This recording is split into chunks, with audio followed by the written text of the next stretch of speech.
শুভ সকাল বন্ধুরা, আমন্ত্রণ জানাচ্ছি মোমোস অ্যান্ড মিতুস ডায়েরি চ্যানেলে। আমরা এবার শুরু করছি আরেকটি নতুন সফর। এবার আমাদের গন্তব্য হচ্ছে শ্রীমঙ্গল। আমার পেছনে জায়গাটা দেখে নিশ্চয়ই বুঝতে পারছেন যে আমরা কোথায় রয়েছি। হ্যাঁ, ঠিকই ধরেছেন, আমরা রয়েছি কমলাপুর রেল স্টেশনে এবং বরাবর আমার সাথে রয়েছে মোমো এবং আরশ ও আমার কন্যা আরওয়া। আমাদের ট্রেন এখান থেকে দুপুর 11:15টায় ছেড়ে যাবে। এখন আনুমানিক 11:15 বাজে, আরো আধা ঘন্টা বাকি। ট্রেন এখনো প্ল্যাটফর্মে আসেনি, আমরা অপেক্ষা করছি। আশা করি পুরো সফরে আপনারা আমাদের সঙ্গেই থাকবেন। তাহলে চলুন শুরু করা যাক।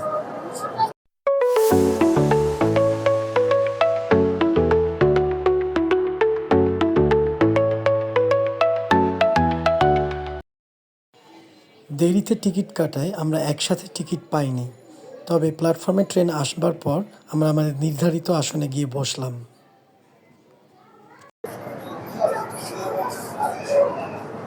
ঘড়িতে এখন 11:08, অর্থাৎ আরো 7 মিনিট বাকি ট্রেন ছাড়তে।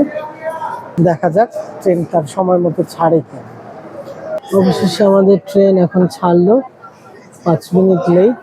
তারপর আমরা খুশি, শুরু হচ্ছে আমাদের জার্নি। বরাবরের মতো আমরা এবারও অনলাইনে ট্রেনের টিকিট কেটেছি। শোভন চেয়ার কোচে 2টি বড়দের আর 2টি শিশুদের।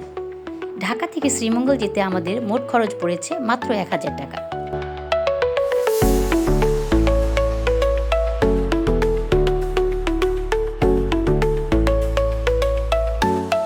ধীরে ধীরে শহরের ব্যস্ততা ছেড়ে আমরা এগিয়ে চলছি। ঢাকা শহরের এই একঘেয়ে কোলাহল সবকিছু ছাপিয়ে আমরা এগিয়ে চলছি। আবার মুড এই মুহূর্তে খুবই ভালো, অনেক কিছু শেখাচ্ছে, বোঝাচ্ছে সে ভাবছে।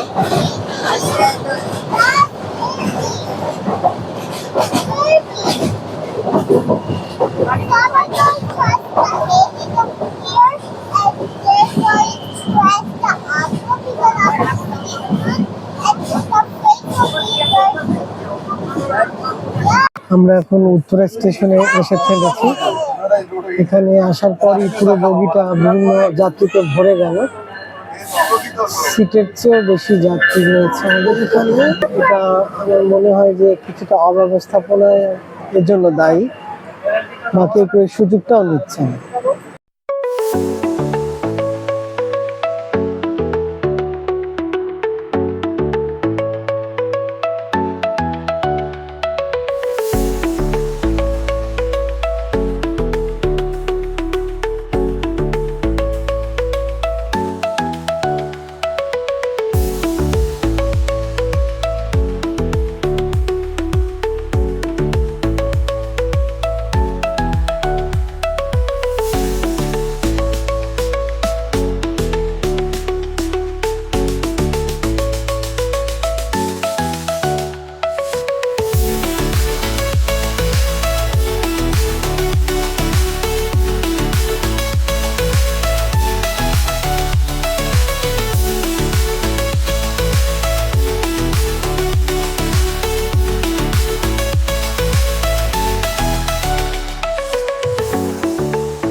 এখন আমরা হবিগঞ্জের মানতলা রেল স্টেশনে। শ্রীমঙ্গল পৌঁছতে আরো 1.5 ঘন্টা বাকি।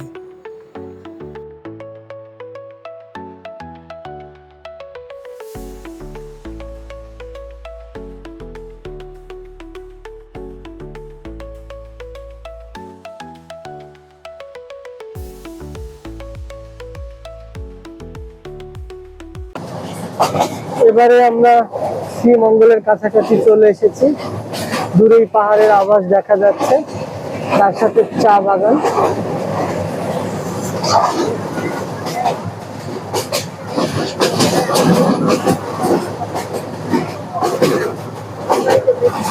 চা বাগান পাহাড়ে আর সমতলে অধিকাংশ জায়গায় যেন বেশ কিছু লেবু গাছ, আমরা দেখছি তো লেবু বাগান, বাণিজ্যিক উদ্দেশ্যেই এগুলো লাগানো হয়েছে। নিচে দেখতে পাচ্ছি আমরা লেবু বাগান। বন্ধুরা, আমরা এইমাত্র শ্রীমঙ্গলে স্টেশনে এসে নামলাম।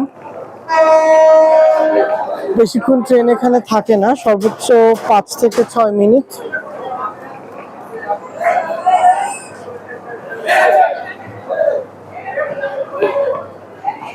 আমরা এখন ট্যাক্সি স্ট্যান্ডের দিকে চলে যাব। একটা ট্যাক্সি নিয়ে আমাদের রাত্রি যাপনের যে জায়গা সেখানে আমরা চলে যাচ্ছি। শ্রীমঙ্গল শহরে আমরা চলে আসলাম। এখান থেকে মৌলভীবাজার রোডে অটো ভাড়া 40 টাকা, কখনো কখনো 30 টাকাও যাওয়া যায়। এই হচ্ছে Kutumbari restaurant.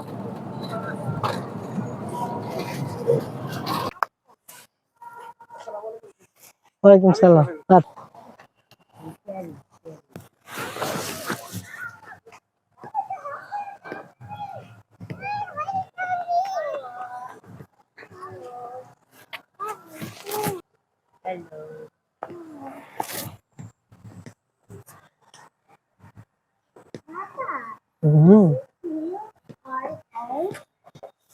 No, this is your rest house. আমরা এখানে বেড়াতে এসেছি মা। It's kind of home. ওইখানে কি একটা মেলা হচ্ছে, আমরা তো আজকে দেরি করে ফেলছি। ওই মেলাটা বোধহয় সন্ধ্যা পর্যন্ত চলে। আমরা চাচ্ছি খেয়ে দিয়ে একটু ওই মেলায় যেতে। হ্যাঁ হ্যাঁ, এটা হচ্ছে আমাদের বেডরুম, এইটা হচ্ছে আমাদের ড্রয়িং রুম। চলে আসি, এখানে একটা টিভি সেট, হ্যাঁ, আর ওই দিকটায় ওয়াশরুম।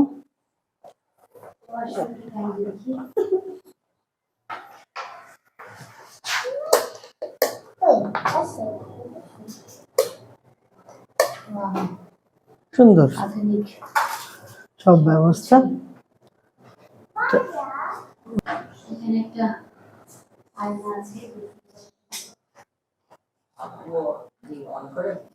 নিচে ডাইনিং স্পেসে খাবারের ব্যবস্থা।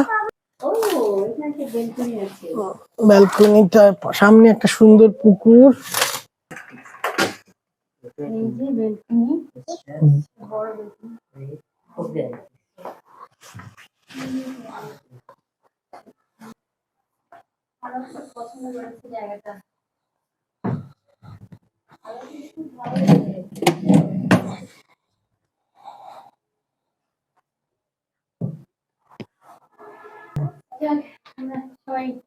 একটু ফ্রেশ হই, একটু পরে আমরা লাঞ্চ, যদিও লাঞ্চের সময় চলে গেছে, তারপরও আমরা লাঞ্চ তৈরি হচ্ছে, আমরা একটু ফ্রেশ হয়ে লাঞ্চ করব, তারপর আমরা একটা জায়গায় ঘুরতে যাব। এটা হচ্ছে একটা মেলা, সো বিটিআরআই নামে একটা জায়গায়। চলুন দেখা যাক সেখানে কি হয়।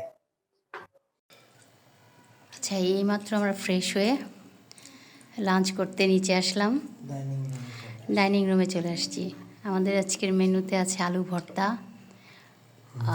মুরগি ভুনা, আর হচ্ছে ডাল।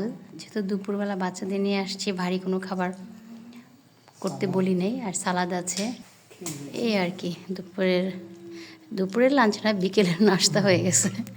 তারপরে দেখি একটু বাইরে যাওয়া যায় কি না।